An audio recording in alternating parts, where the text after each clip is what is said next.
Desire for Nibbana.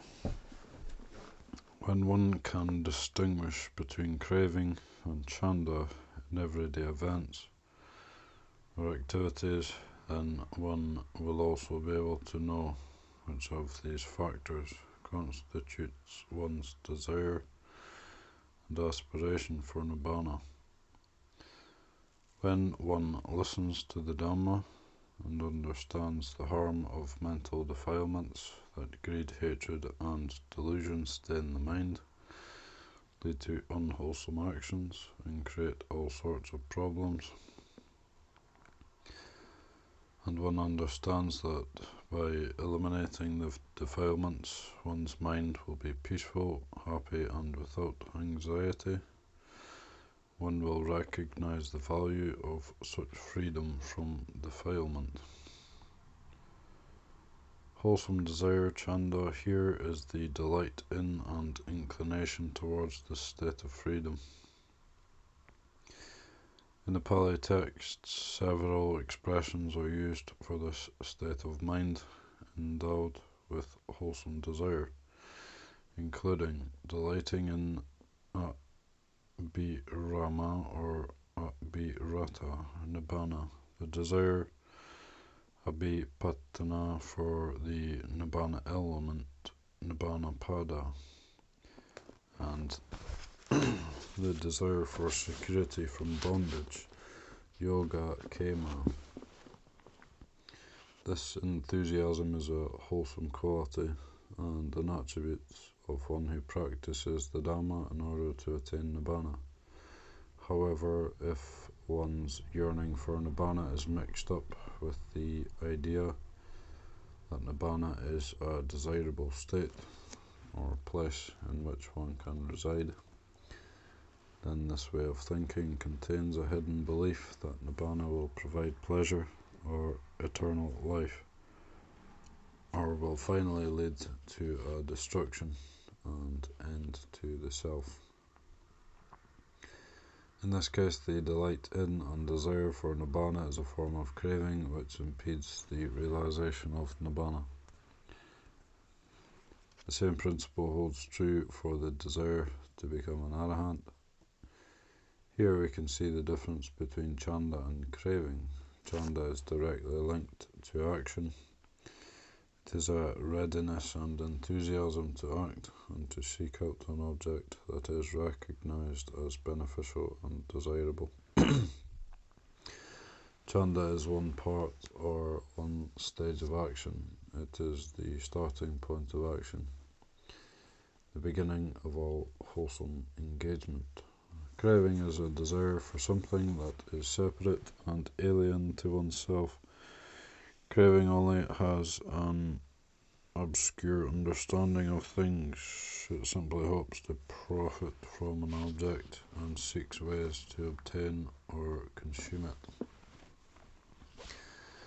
Abandonment of desire. In reference to Dhamma practice, we can conclude the following. It is the normal state of affairs that unawakened beings are governed by craving, and this craving will arise whenever a person carelessly allows it an opportunity. Whenever craving arises, it leads to problems or to suffering, and therefore it should be eliminated or abandoned.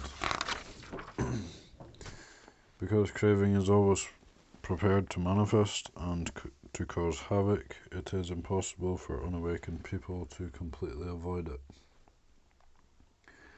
There are two ways to deal with this situation. The first is, when necessary, to take advantage of craving or to use craving constructively. The second way stems from the understanding that wholesome desire, chanda, supports the realization and acquisition of things that are truly beneficial, and thus one should establish and apply it as much as possible. Moreover, wholesome desire prevents and eliminates craving. The Buddha stated that craving should be eliminated. On the other hand, wholesome desire should be performed or accomplished, karaniya. It is equally accurate to say that both craving and chanda should be abandoned. However, the abandonment of these two factors differs. The Buddha explained that craving should be abandoned or eliminated right at the point where it arises. Chanda, on the other hand, should be abandoned by completing the action that is motivated by wholesome desire. When this is accomplished, the person will no longer require chanda and it will end automatically. Craving is a desire that should eradicate or abandon immediately and without exception. It should not be sustained or preserved. Chanda is a desire that one should sustain and bring to fulfillment, at which point it will end on its own. Craving ends by abandonment, chanda ends by accomplishment. The abandonment of chanda by accomplishment is referred to as abandoning chanda by chanda, to apply wholesome desire in order to bring about its own end. This process is described in the following passage from the Pali Canon, which is a discussion between a Brahmin and Venerable Ananda. Brahmin: for what purpose, Master Ananda, is the holy life lived under the ascetic Gautama? Nanda: for the sake of abandoning desire, chanda. Brahman: is there a path, is there a way of practice for abandoning this desire? Ananda: there is a path, Brahman. Brahman: what is the path, what is the way for abandoning this desire? Ananda: a bhikkhu develops the basis for spiritual power consisting of the concentration of desire and the mental formation of striving. He develops the basis for spiritual power consisting of the concentration of effort, the concentration of mind, the concentration of investigation, and the mental formation of striving. This is the path, this is the way for the abandoning of this desire. Brahman: such being the case, the pre-existing desire still exists. It has not ceased to exist. It is possible that one can abandon desire by means of desire itself. Ananda: well then, Brahman, I will question you about this matter in return. Answer as you see fit. What do you think, Brahman? Did you earlier have the desire, I will go to the monastery, and after you came to the monastery, did the corresponding desire subside? Brahman: yes, sir. Ananda: did you earlier arouse energy, vidya, apply focused reflection, citta, use wisdom to investigate mamsa in relation to the question, shall I go to the monastery? And after you went to the monastery, did the corresponding energy, focused reflection, investigation subside? Brahman: yes, sir. Ananda: it is exactly the same with a bhikkhu who is an arahant, one whose taints are destroyed. He earlier had the desire for the attainment of arahantship, and when he attained arahantship, the corresponding desire subsided. He earlier had aroused energy, applied focused reflection, used wisdom to investigate. And when he attained arahantship, the corresponding energy, reflection, investigation subsided. Abandoning craving by way of craving. In relation to craving, although the Buddha's primary teaching is to abandon craving at the moment it arises, he acknowledged the frailties, habitual tendencies, and lack of preparedness of unawakened persons. He therefore established ways of practice in which a person may take advantage of craving in order to generate positive results. As documented in the Pali Canon, the Buddha claimed that it is possible to use craving in this way, even for the greatest benefit, to realize Nibbana. This secondary principle of relying on craving in order to eradicate craving is evident in the following teaching which Venerable Ananda gave to a bhikkhuni who had fallen in love with him. Sister, when I said this body has come into being through craving, one should rely on craving in order to abandon craving. With reference to what was this said? In this case, a monk hears it said, "They say that a monk of such and such a name, by the destruction of the taints in this very life, enters and dwells in the taintless liberation of mind, liberation by wisdom, having realized it for himself by direct knowledge. Then he thinks, oh, when shall I too realize the taintless liberation of mind, liberation by wisdom? Then some time later, based on that craving, he abandons craving." The desire of the monk in this story, who has heard of another monk's realization of arahantship and wants to become an arahant himself, is clearly a form of craving. He sees the state of arahantship as something external to himself, and he desires, with a sense of self-view, to possess or dwell in this state. The use of craving here is a skillful means, a method to reach one's goal, and an enticement to perform actions that are required to reach this goal. People who apply this form of enticement should develop an understanding of the process so that they will gradually be inspired by and feel a zeal for the goodness that is the direct results of their actions. In this way, they will generate chanda and switch to this motivation of wholesome desire by their own accord. To accomplish this switch is a form of spiritual training. However, if the transition from craving to wholesome desire is unsuccessful, the exercise is considered a failure.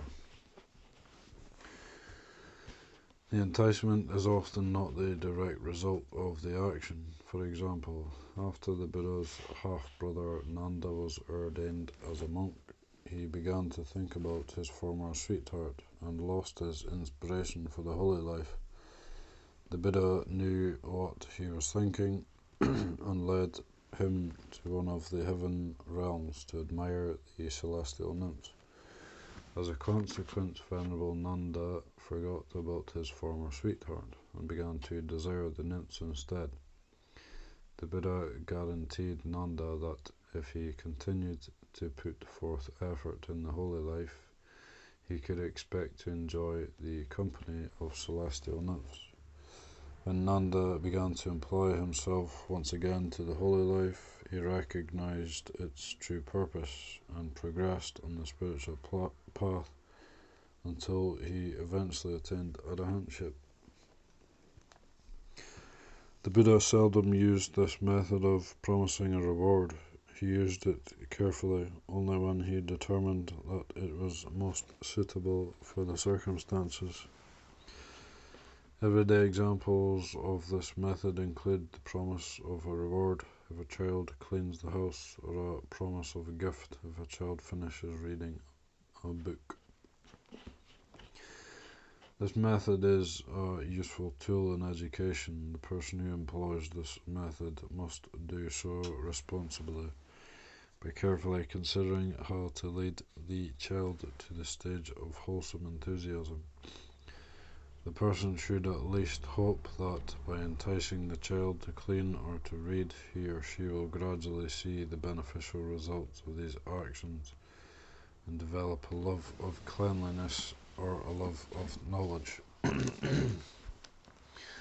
Even better, one should encourage children to apply wise reflection, to understand the value of cleanliness or of knowledge, so that they develop a love for and delight in these qualities. Wholesome desire will then arise naturally for them, and cleaning and reading will no longer be a precondition for obtaining a separate reward. This method of using craving as a motivation or as a condition for chanda is acceptable if if it truly leads to wholesome desire. But if it does not, it can increase harmful effects, since it is a way of fueling craving. It can create bad habits and instill the seeds of suffering into children's lives, and it has repercussions in the wider society. It produces a generation of people who expect rewards and who will not perform good actions without some enticement. Those who use this method should make careful and thorough preparations and be confident of success. They should help throughout the entire process until wholesome enthusiasm is generated. The relationship between craving and chanda is complex. Take, for example, a student who chooses to study medicine because he believes that being a doctor is a lucrative profession, and he will become rich quickly. If he is driven merely by the craving for material comforts, kama tanha, he may only study to meet the required terms for obtaining a medical certificate, or because he is not truly interested in the subject, he may not be able to endure the hardship of studying and drop out part way. If he wants to be a respected and successful doctor, however, he will consider that a doctor should have ample knowledge and expertise. This craving for becoming bhavatanha conditions him to study in a determined fashion.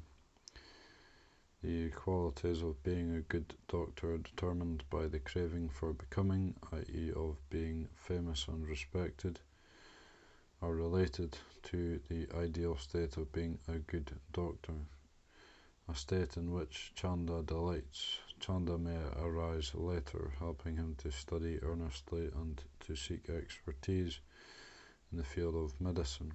Alternatively, during the time that he tries to fulfill the terms set by craving, he may be deeply inspired by a doctor's profession. In the end, he may develop a true love for the study of medicine, receive a medical degree and gain expertise, yet still seek out a position that affords the highest income and the greatest prominence. Another student may see her many fellow human beings who suffer from various illnesses and see how their way of life or physical surroundings are detrimental to good health. She desires a knowledge for solving these problems and for helping these people. She desires all people to be healthy, strong and happy, and she wants her society to be peaceful and secure. She chooses to study medicine with this thought in mind, and she is enthusiastic and determined to obtain knowledge to help according to her intentions. Here, wholesome desire chanda is expressed through compassion, karuna. If she sustains this wholesome enthusiasm throughout after her studies, she will choose a position that offers the best opportunity to improve people's health and to free them from illness without giving much thought to fame or money.